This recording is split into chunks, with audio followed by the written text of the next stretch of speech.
오늘의 주제입니다. 다윗 작은 일에 충성이란 제목으로 우리 함께 은혜를 나누기 원합니다.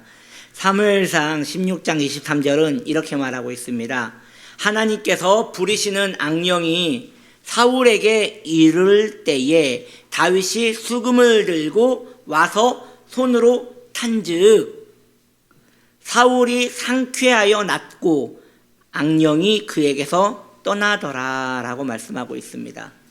드디어 다윗은 사울의 부르심을 받고 사울 앞에 섭니다. 그리고 그 앞에서 수금을 연주하니 사울이 기대했던 바대로, 사울의 신하들이 기대했던 대로 사울을 괴롭히고 번민케 했던 악한 영이 그 순간 떠나갔습니다.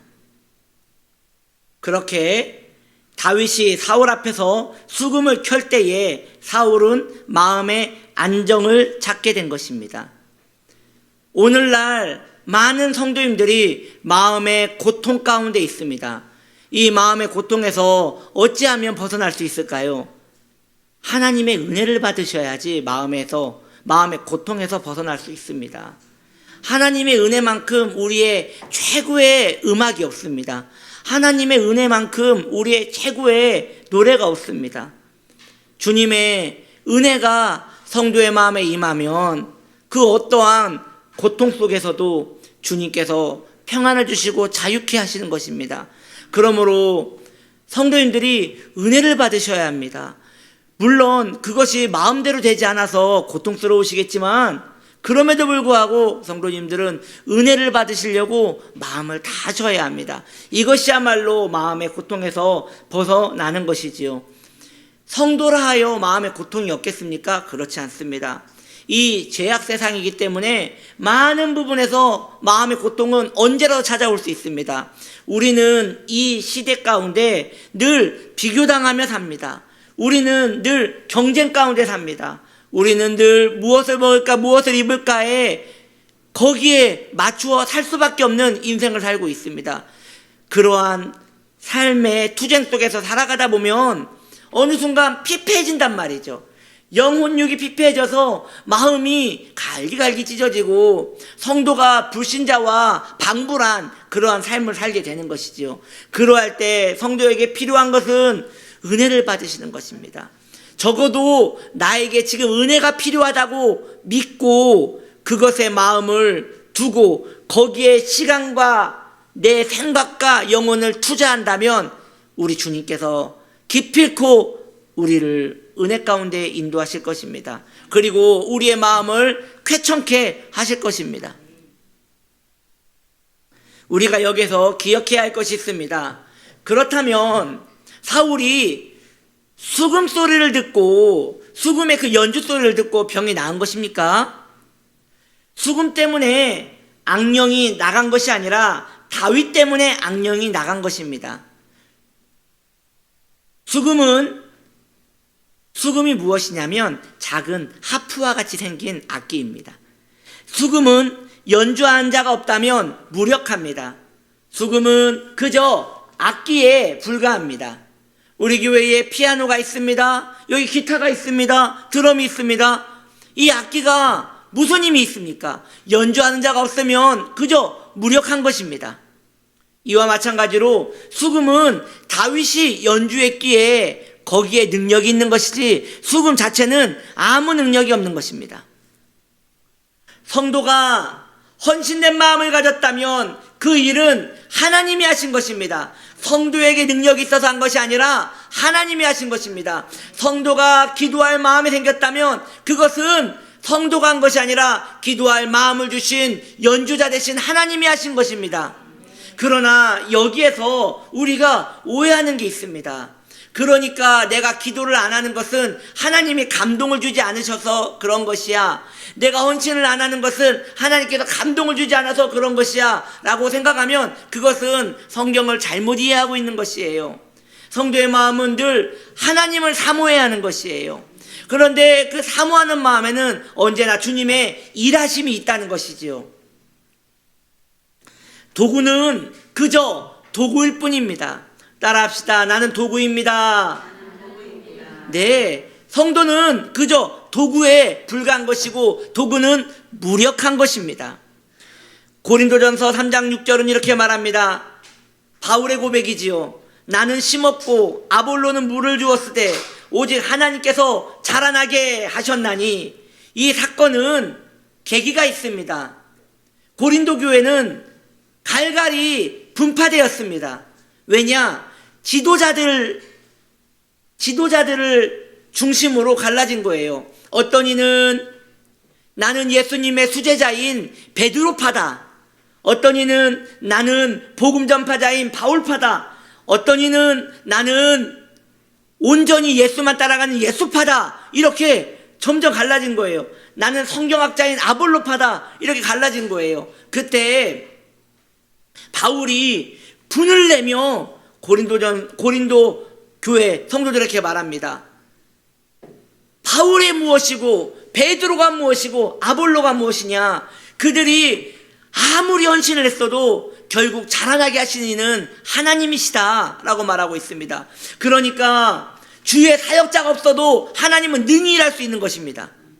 그러니 써주심에 감사할 뿐이지 이걸로 인하여 내가 이 성도를, 내가 이 일을, 내가 이 교회를, 내가 이 하나님의 일을 내가 하였소이다 라고 말하는 것은, 이것은 망령된 이야기인 것이에요. 하나님은 그 사람 없이도 얼마든지 일하실 수 있는 하나님이십니다. 왜? 자라나게 하시는 이는 하나님이십니다. 아멘. 그러므로 이러한 진리의 말씀에 나를 틀을 만들어 가두기를 축복합니다. 그래서 내가 방종하지 않도록, 우리의 영혼이 방종하지 않도록 우리는 말씀으로 우리를 단절하고 지켜야 하는 것입니다.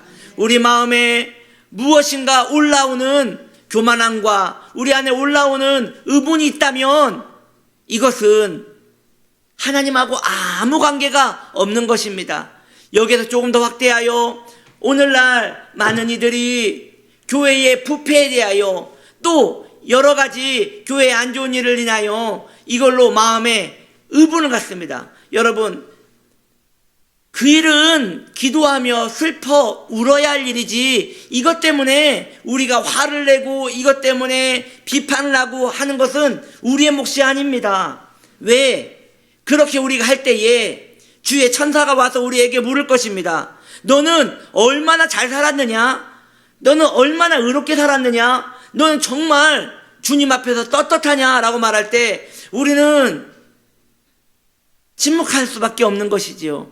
그러므로 인간 안에, 성도 안에 일어나는 자기를 세우는 모든 이야기들, 그런 기분, 그런 감정들은 다 무력한 것이니 우리가 애써 힘써 그것을 떨쳐버리고 마음에 잔잔함과 겸손함으로 무장해야 할 줄 믿습니다. 성도는 하나님의 일에 대하여 어떤 공로도 나타낼 수 없습니다. 우리는 구원에 어떤 것도 관여할 수 없고 우리는 어떤 것도 하나님께 내가 이것을 했습니다라고 말할 수가 없는 것입니다. 예를 들어 보겠습니다. 5살 아이가 엄마를 돕겠다고 부엌칼을 든다고 생각해 보십시오. 그 부모의 마음이 기특하겠습니까? 도와주느라고 애쓴다고 고마워하겠습니까? 아니지요. 그 아이가 손을 다치지 않게 하기 위하여 더 마음을 쓰고 긴장할 것입니다. 마찬가지입니다.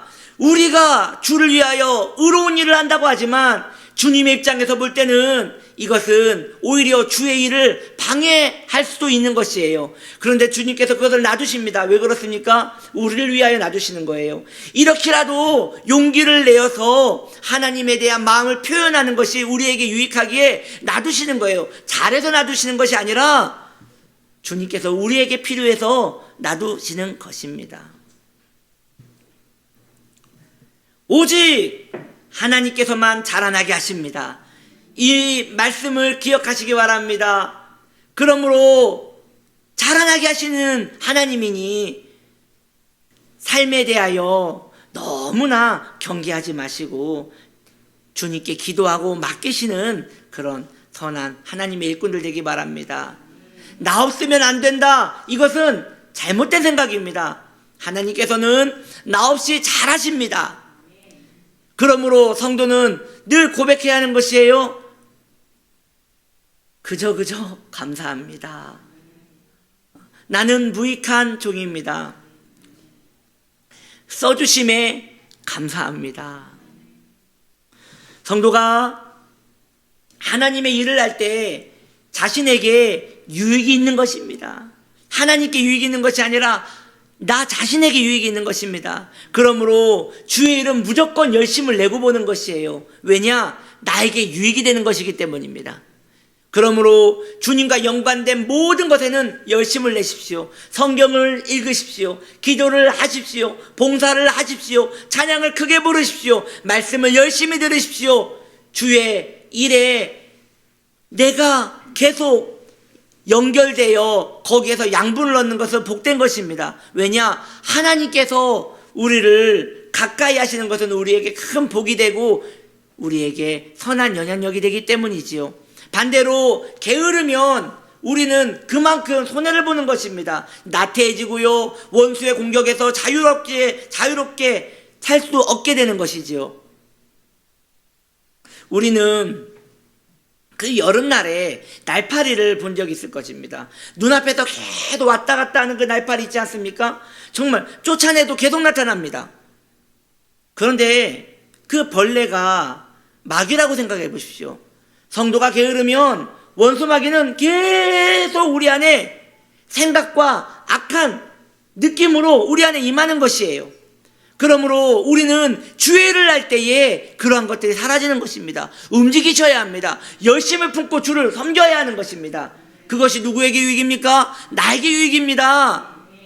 엄밀히 말하면 교회의 유익이 아니라 하나님께 유익이 아니라 결국 신앙생활은 경건생활이고 영성생활이란 말이죠. 수도자의 길입니다. 구도자의 길입니다. 천성을 향하여 나아가는 주의 백성은 그렇게 부지런히 주님을 마음과 뜻과 힘을 다하여 섬기는 것이지요. 이후에 다윗은 골리앗을 쓰러뜨립니다. 우리는 그 사건을 알고 있지요. 그런데 의문되는 게 있습니다. 여러분 성경을 읽어서 아시겠지만 골리앗이 쓰러진 다음에 사울은 그의 군장 아브넬에게 저 청년이 누구인지 빨리 알아보거라 했단 말이죠. 이상하지 않습니까? 지금 이것이 다윗이 수금을 타서 사울 안에 있는 악령을 쫓아낸 다음에 사울이 죽은 사건이 나오고, 아니 골리앗이 죽은 사건이 나오거든요. 그런데 지금 사울이 다윗을 모르는 거예요. 모르니까 아브넬에게 물어보잖아요. 저 청년이, 저 소년이 누구인지 알아보라고 하잖아요. 여러분, 이 본문 굉장히 궁금하셨지요? 이것이 왜 그런 것이냐? 자, 다시 의문입니다. 사울은 전에 수금을 탔던 다윗을 정말 몰랐을까요? 모른 척 했을까요? 이것은 다윗이 왕궁에서 어떤 대우를 받았는지를 이를 미루어 알 수 있는 것입니다. 여러분들에게 제가 한 가지 질문을 하겠습니다. 대통령궁에, 지금은 용산으로 옮겼지만 청와대에